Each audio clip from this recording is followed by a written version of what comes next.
Good afternoon and welcome to another edition of Falcons Web TV. I am your host, Damon Markowitz, and once again joined by the Falcons President and General Manager, Mr. Bruce Landon.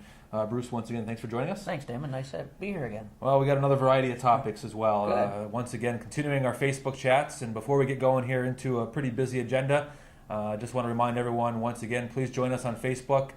Please join us on Twitter. Easiest way to find where you want to go is to go to falconsahl.com.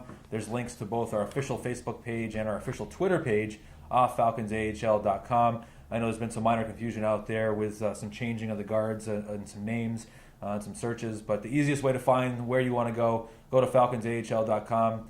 Prominently displayed on the bottom, both a Twitter and a Facebook link. Go there, and that's where you want to go for all of our social media needs. And Bruce, first topic I want to get into, as once again we do these daily chats on Facebook, a variety of topics. I've got a laundry list here, about 12 different items. The first item I wanted to bring up, and it's the reason we're sitting in front of this original logo here of the Springfield Falcons. Once again, it's come up about a third jersey, and the Springfield Falcons had a third jersey, and there's a lot of whispers out there. They love to see the old logo back into that somehow. What are your thoughts on that? Well, we've talked, as you know, we've talked internally several times over the last couple of years about a third jersey. We've leaned to going to a couple specialty jersey nights. Last year we had opening night, was the 75th anniversary, and went with a specialty jersey, and then and our Pink in the Rink night was a specialty jersey, so that had two games. But a number of teams have gone to a third jersey, and that's something internal discussions are going on. I don't know if it'd be bringing back something like the logo behind us, or we would go a little bit off the charts a little bit and try to incorporate something a little bit different. But the other issue with that is your orders with the company, with Reebok, have to be in really well in advance. I mean, our jerseys for next year were placed in mid-February, I think, by Ralphie, our equipment manager. So if we're going to do something, we have to do it pretty quickly. But we are leaning towards maybe even an additional specialty jersey night next year. As you know, in our staff meetings, we talked about that. So it's something that we've discussed but haven't reached any final answers on yet. I know one point that gets keep made up on the Facebook chats is our record with that original logo compared to what it's been. Obviously, what happened down the road in Hartford with the switch with the Whale and the Wolfpack and the record that turned around.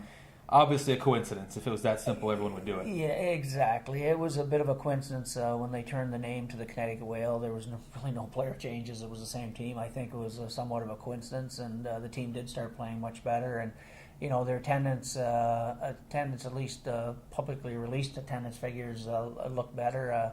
I know there were some creative things done down there to get people in the building as well, but that's their business, and I won't go into that. I've had discussions with Howard Baldwin in Hartford and Bob Arablo, who runs their ticket department, about certain things, but again, that's their business, how they run it. We've got our own challenges here, but I don't put any, unfortunately, but maybe it's not what people want to hear, I don't put any stock in if we change our name, change our logo, that we're going to all of a sudden be a championship team. You know, I just don't, if I start believing in things like that, I believe in a lot of other fairy tales as well. One other topic that came up kind of tying into this jersey is Daniel Briere. Obviously, Danny going on to the second round of the playoffs facing the Boston Bruins. A lot of followers still with Danny Briere in this area. He could arguably be, our most popular player, right up there with Rob Murray.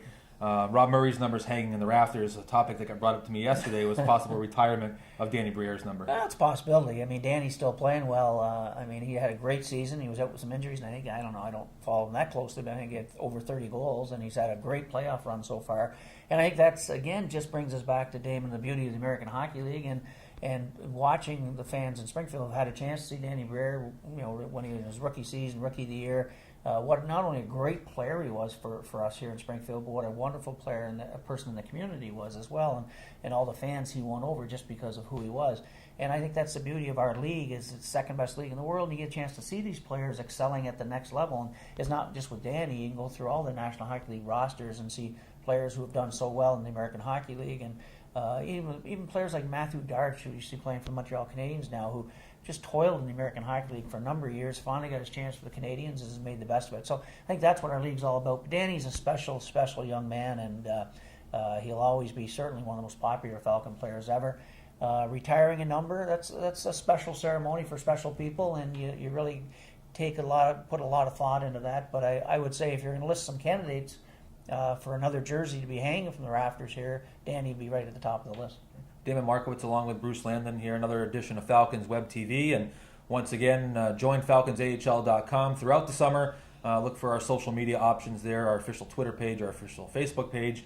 Once a day, we're on Facebook doing chats. Can't thank people enough for joining us to bring up some really good topics. It's not just the hockey end. There's a lot of people that put a lot of thought on the business side. We appreciate all their feedback, and as we'll go through a lot of items here today. And another item that came up during the week, we're bringing in former players as guests and kind of spinning off some attendance that way. I know it's something we've talked about quite a bit internally here. Are there any plans possibly going into a new year and bringing some ex-players in? Well, I don't want to tip my hat too much here on some discussions that I've had with Peter Cooney, the former owner of the Springfield Indians. Peter's a player agent now. We talk quite frequently and consider him a good friend. And we had discussed about doing sort of a reunion, and it was going to happen this past year, reunion of the Calder Cup back-to-back Calder Cup teams and bringing in some players and trying to do a sort of a Springfield Indians reunion, if you will. The only reason it didn't take place is because the league had the 75th anniversary planned for our opening game last year, so we sort of put it on the back burner. It doesn't have to be a special celebration, whether it's 20 years or whatever. Someone reminded me the other day that it's the 40th anniversary of the 1970-71 Calder Cup year coming up, and there's going to be a little story, I guess, in the Hockey News on it. So I've had some discussions, and Peter and I are actually supposed to meet over the next couple of weeks and discuss maybe doing something like that this coming season and trying to get some of the players in. When we had discussed it back 6-7 months ago, the one consistent name that keep coming up with Peter and I was Jimmy Roberts, who coached the back-to-back teams. And Peter reached out to Jimmy to see if he would have any interest in coming into Springfield if we did sort of a reunion like that. And he was very hesitant for whatever reasons, personal reasons, travel reasons. He's retired now, as we all know.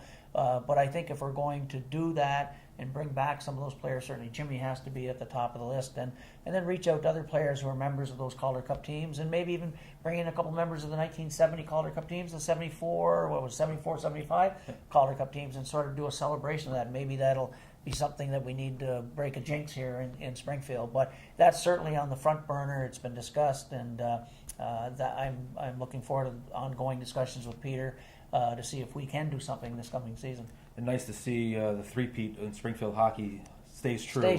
Sorry, Doug Yankston Hershey, but that's the way it is. Yeah, we don't. We like those three banners in a row. I like being that only team to do it here in Springfield hockey. And again, it shows the history here in Springfield hockey that we try to emphasize quite a bit. Another item that came up, going on a little bit more of the scheduling, and it seems like it comes up every week, and forgive me if I repeat myself, but seeing some of the teams out in the Western Conference. Are there any possibilities, do you think, this year to see some teams maybe out in the Western Conference at all? There's always a possibility, and I think we said it the last time we talked. It's not as easy as the fans like to think. You just don't get to pick and choose, basically. And I said this before, and I'll say it again. We may very well want to play Abbotsford, but maybe Abbotsford doesn't want to play us, or we want to play Chicago, but Chicago doesn't want to play us. So there's always discussions at the league meetings. I'll be going to a league meeting coming up in 2 weeks. It's American Hockey League, our spring meetings, and then also Chris McFarland, the assistant general manager of Columbus, will be in town when it's actually the meetings are in Chicago, and we'll meet and discuss players and free agency and next season. But the purpose of the meetings is a lot of that discussion in spring meetings regarding divisional alignments and opponents and scheduled format, who you're going to play, those kind of things. And that's when some determinations will be made as to who our opponents will be. And certainly we'll look at all the various options that are out there, but by no means will we be playing very many teams in the Western Conference. If we could play one, that would be great. And for the fans that think it's strictly just based on travel and we don't want to spend the money, that's not true. In some of the cases where we could go, actually there's a subsidy program in place where it wouldn't cost us all that much more.